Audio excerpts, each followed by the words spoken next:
नमस्कार मित्रांनो, स्वागत आहे तुमचं आताच्या ब्रेकिंग न्यूजमध्ये.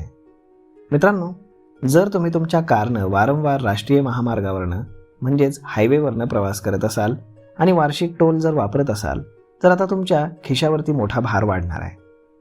1 एप्रिल 2026 पासून राष्ट्रीय महामार्गांवरती मिळणारा वार्षिक टोल पास महाग होणार आहे. National highway authority of India यांनी वार्षिक टोल पासच्या किमतीमध्ये वाढ केली आहे. 1 एप्रिल 2026 पासून वाहनधारकांना या पाससाठी 3,000 रुपयांऐवजी 3,075 रुपये मोजावे लागणार आहेत. वार्षिक टोल पासचे हे नवीन दर आर्थिक वर्ष 2026-27 साठी लागू होतील. हा पास केवळ खाजगी वाहनांसाठीच उपलब्ध असतो आणि यासाठी वाहनांमध्ये ॲक्टिव्ह फास्टॅग असणं अत्यंत अनिवार्य आहे. वार्षिक टोल पास हा एका वर्षासाठी किंवा 200 वेळा टोल ओलांडण्यासाठी व्हॅलिड असतो. याचा अर्थ असा की जर एखाद्या वाहनानं 200 वेळा टोल प्लाझा ओलांडला तर 1 वर्ष पूर्ण होण्याआधीच त्या पासची वैधता संपून जाईल.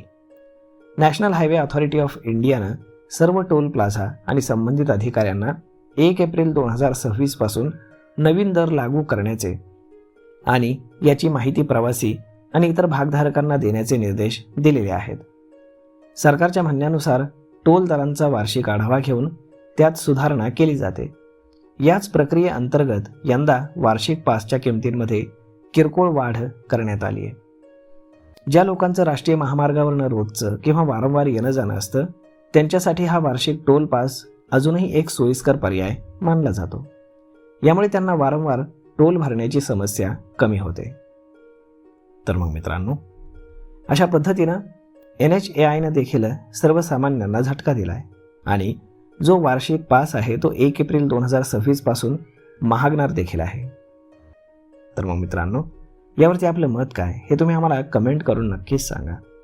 आणि जर हा व्हिडिओ तुम्हाला आवडला असेल तर आपल्या जवळच्या मित्रमंडळींसोबत देखील हा व्हिडिओ तुम्ही शेअर करायला विसरू नका.